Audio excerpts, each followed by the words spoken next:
आज का हमारा टॉपिक है properties of A group. Group एक अलजेब्राइक स्ट्रक्चर है जिसकी डेफिनेशन हम पहले ही पढ़ चुके हैं।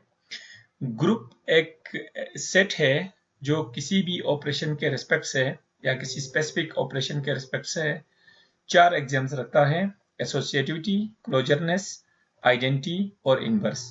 यानी ऐसा सेट जो किसी बाइनरी ऑपरेशन के रिस्पेक्ट से एसोसिएटिविटी रखता हो, क्लोजरनेस रखता हो, आइडेंटिटी और इनवर्स प्रॉपर्टी रखता हो, तो ऐसे सेट को हम ग्रुप कहते हैं। तो ग्रुप की कुछ फंडामेंटल प्रॉपर्टीज हैं। उन प्रॉपर्टीज में से चार बहुत ज़्यादा इंपॉर्टेंट हैं। तो आज के लेक्चर में इन चारों प्रॉपर्टीज के बारे में हम पढ़ते हैं। Let G be a group and ABC belongs to G, then identity element of G is unique, inverse of each element of G is unique, cancellation laws hold in G, that is AB equal to AC implies B equal to C, and AB whole inverse equal to B inverse A inverse। तो ये चार properties हैं और इन चारों properties का मतलब क्या है, ये देखने के लिए हमें सबसे पहले आइडेंटिटी को समझना है कि किसी ग्रुप के अंदर आइडेंटिटी एलिमेंट का क्या मतलब होता है। तो आइडेंटिटी एलिमेंट होने का मतलब ये है कि ग्रुप के अंदर एक ऐसा स्पेशल एलिमेंट हो जो ग्रुप के बाकी एलिमेंट्स के साथ जब ऑपरेट हो तो उनकी वैल्यू को इफेक्ट ना करे। तो ग्रुप के उस स्पेशल एलिमेंट को हम आइडेंटिटी एलिमेंट कहते हैं। तो ये प्रॉपर्टी हमें बता रही है कि किसी भी ग्रुप के अंदर जो आइडेंटिटी एलिमेंट होगा वो हमेशा यूनिक होगा, यानी वो हमेशा एक ही होगा। ग्रुप के अंदर एक से ज्यादा आइडेंटिटी एलिमेंट्स नहीं हो सकते। और सेकंड प्रॉपर्टी है inverse of each element of G is unique. Group structure के अंदर हमने ये देखा है कि हर ग्रुप के हर एलिमेंट का इनवर्स भी ग्रुप के अंदर लाजमी तौर पे मौजूद होता है। तो ग्रुप के हर एलिमेंट का जो इनवर्स है, ये प्रॉपर्टी हमें बता रही है कि वो भी यूनिक होता है। यानी हर एलिमेंट का अपना एक इनवर्स तो होता है, लेकिन हर एलिमेंट का जो इनवर्स होगा वो यूनिक होगा। यानी एक ही एलिमेंट का हमेशा एक ही इनवर्स होगा। किसी एलिमेंट का एक से ज्यादा इनवर्सेस किसी भी एलिमेंट के एक से ज्यादा इनवर्सेस नहीं हो सकते। इसी तरह थर्ड है कैंसिलेशन लॉस होल्ड इन जी। यानी अगर कोई सेट अगर ग्रुप है तो लाजमी तौर पर उसमें कैंसिलेशन लॉस होल्ड करेंगे। और दो कैंसिलेशन लॉज हैं जो कि हम अर्थमेटिक्स में पढ़ते आए हैं, left cancellation law and right cancellation law. तो यहाँ पे हमने लेफ्ट कैंसिलेशन लॉ यहाँ पे डिस्क्राइब भी किया है, A B equal to A C implies B equal to C. और लास्ट प्रॉपर्टी है A B whole inverse equal to B inverse A inverse. इस प्रॉपर्टी को कुछ ऑथर्स जो है वो सोक्स-शू थ्योरम भी कहते हैं या सोक्स-शू प्रॉपर्टी कहते हैं इसको। और ये प्रॉपर्टी बताती है कि किसी भी ग्रुप के दो एलिमेंट्स के कॉम्पोजिशन का जो इनवर्स होगा वो उनके इनवर्सिस के कॉम्पोजिशन के इक्वल होगा, मगर रिवर्स ऑर्डर में।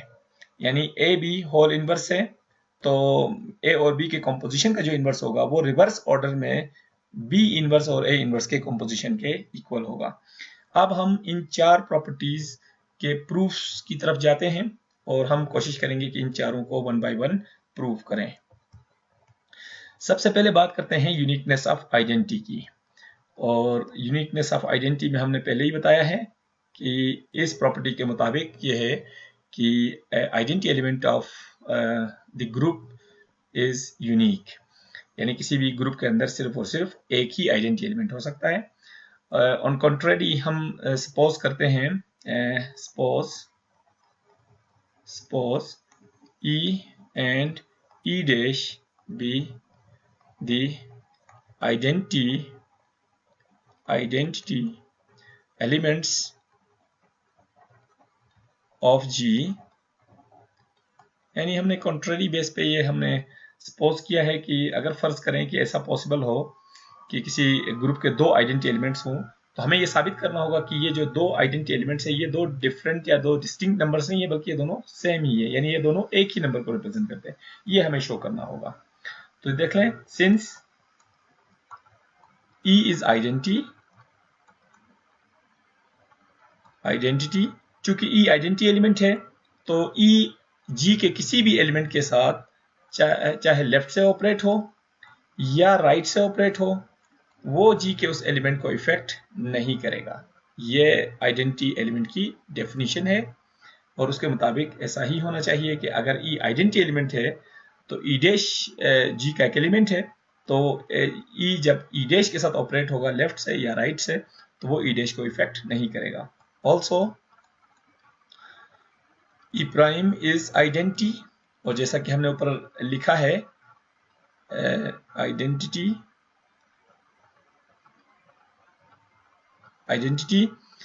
ऊपर लिखा है कि ई डैश भी आइडेंटिटी एलिमेंट है जी का, तो this implies that E times E dash equal to E dash times E must be equal to E. अगर ई डैश आइडेंटिटी एलिमेंट है तो वो जी के एलिमेंट ई के साथ चाहे राइट से ऑपरेट हो या लेफ्ट से ऑपरेट हो वो उसको इफेक्ट नहीं करेगा। इसको हम इक्वेशन नंबर 2 का नाम देंगे। अब देख लें इक्वेशन नंबर 1 में और इक्वेशन नंबर 2 में कि दोनों के जो लेफ्ट हैंड साइड्स हैं वो बिल्कुल सेम है। इस इक्वेशन में देखें इसका लेफ्ट हैंड साइड ई प्राइम ई है, यहाँ पे भी देखें ई प्राइम ई है, या अगर हम इसको कंसीडर कर रहे हैं तो फिर इसका लेफ्ट साइड ये होगा ई प्राइम है और यहाँ पे भी ई प्राइम है। तो अगर दो इक्वेशंस में लेफ्ट हैंड साइड्स अगर इक्वल हो तो लाजमी तौर पे उनके राइट हैंड साइड्स भी इक्वल होना चाहिए। तो मैं ये लिख सकता हूँ from equation 1 and 2 we get E is equal to E prime. So this implies that identity of G is unique. यही हम साबित करना चाह रहे थे कि अगर हम कॉन्ट्ररी बेस पे सपोज करें कि ग्रुप के अंदर दो डिफरेंट या दो आइडेंटिटी एलिमेंट्स हैं तो उसका नतीजा ये निकलना चाहिए कि वो दोनों सेम एलिमेंट्स होंगे। अब चलते हैं हम नेक्स्ट प्रॉपर्टी की तरफ, और नेक्स्ट प्रॉपर्टी है यूनिकनेस ऑफ इनवर्सिस। यूनिकनेस ऑफ इनवर्सिस का मतलब ये है कि ग्रुप के किसी भी एलिमेंट के एक से ज्यादा इनवर्सिस नहीं हो सकते, कि ग्रुप के हर एलिमेंट का सिर्फ और सिर्फ एक ही इनवर्स हो सकता है। तो उसके लिए हम ले रहे हैं let A belongs to G, यानी ग्रुप का हमने एक एलिमेंट ले लिया, and X and Y be the inverses of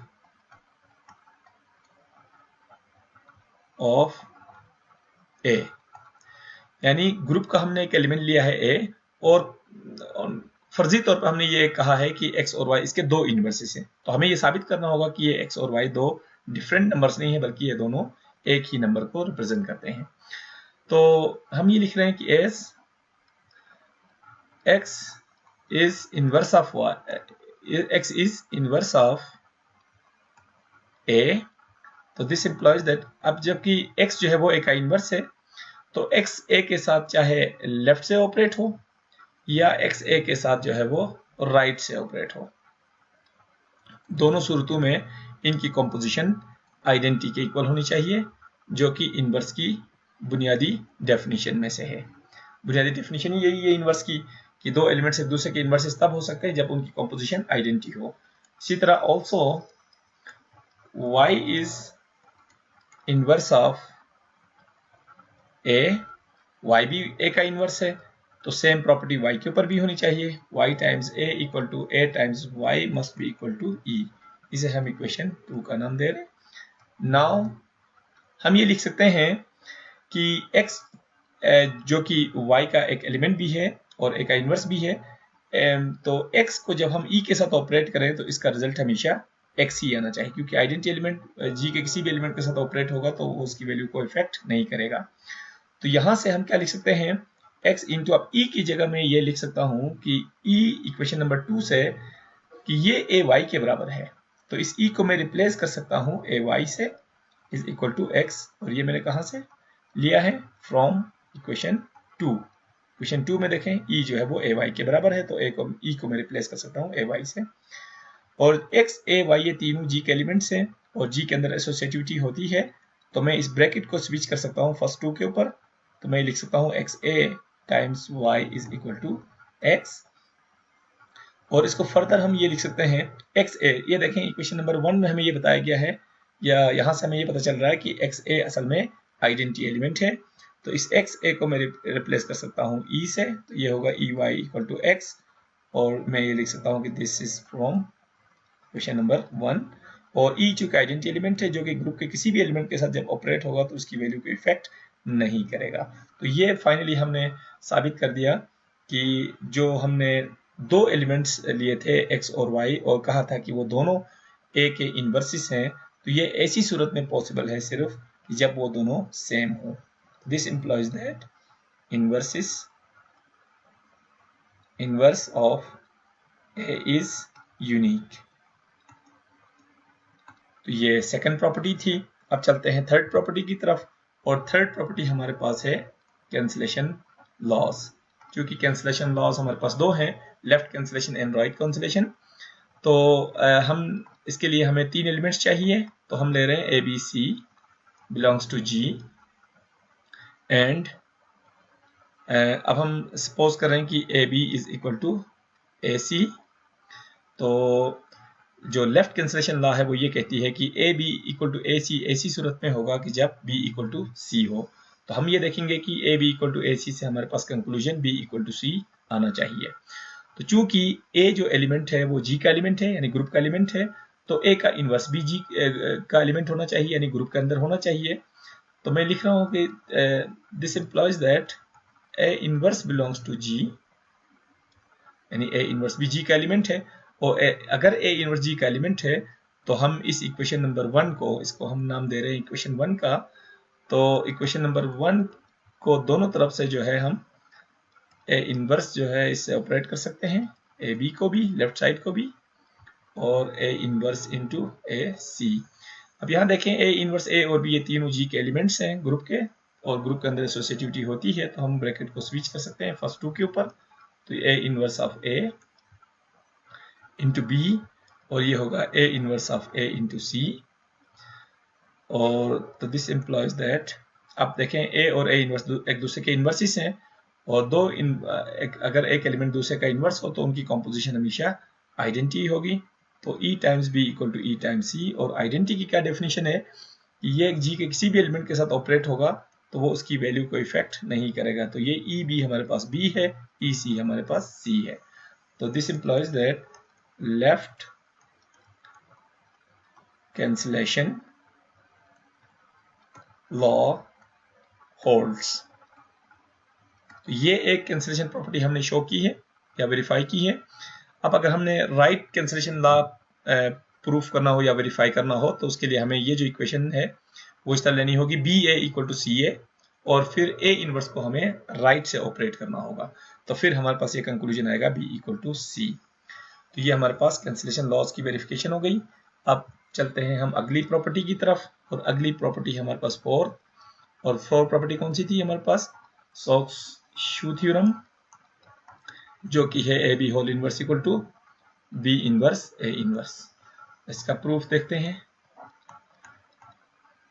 चूंकि ए और बी दोनों जी के एलिमेंट्स हैं, तो और ए और बी की जो कॉम्पोजिशन होगी वो भी ए का ही कोई एलिमेंट, यानी ए और बी का जो कॉम्पोजिशन होगा वो भी ए का ही कोई एलिमेंट होगा। तो और हमने ये देखा है कि ए बी का इनवर्स ये भी जी का एलिमेंट होगा। अगर ए बी का कॉम्पोजिशन अगर जी का एलिमेंट है तो इसका इनवर्स भी जी का एलिमेंट होगा। तो जी के किसी भी एलिमेंट को जब उसी एलिमेंट के साथ जब हम कंपोज करें तो उसका रिजल्ट हमेशा आइडेंटिटी आना चाहिए। यानी किसी भी एलिमेंट को उसके इनवर्स के साथ जब हम कंपोज करते हैं तो रिजल्ट हमेशा आइडेंटिटी आता है। तो ये हम लिख सकते हैं कि एज वी नो दैट, ये क्योंकि ये इनवर्स की बेसिक डेफिनेशन है कि किसी भी एलिमेंट को उसके इनवर्स के साथ जब कंपोज करेंगे तो रिजल्ट हमेशा आइडेंटिटी आएगा। तो दिस इंप्लॉइज दैट, अब यहां से देख लें, बी चूंकि जी का एलिमेंट है तो बी इनवर्स भी जी का एलिमेंट होगा, तो हम राइट साइड से बी इनवर्स जो है वो ऑपरेट कर सकते हैं। तो A B inverse A B into B inverse equal to E into B inverse, ये लिख सकते हैं। तो दिस इंप्लॉइज, ये आपके पास होगा A B whole inverse A, तो ये होगा B into B inverse equal to identity element है, जी के किसी भी एलिमेंट के साथ ऑपरेट होगा तो उसको इफेक्ट नहीं करेगा। और this further implies A B whole inverse A into, अब देखें बी इंटू बी इनवर्स ये identity element is equal to ये हमारे पास होगा बी इनवर्स। तो this implies that A B whole inverse, अब ए जब आइडेंटिटी एलिमेंट के साथ ऑपरेट होगा तो ये ए ही रहेगा, is equal to B inverse. अब हम अगेन ए इनवर्स ऑपरेट करेंगे राइट साइड से, ये हमारे पास होगा A B whole inverse A times A inverse equal to B inverse times A inverse.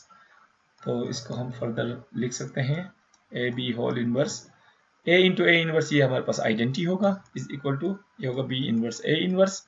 अब आइडेंटिटी एलिमेंट जी के किसी भी एलिमेंट के साथ ऑपरेट हो उसको इफेक्ट नहीं करेगा, तो ए बी होल इनवर्स बराबर होगा किसके, ये बी इनवर्स ए इनवर्स।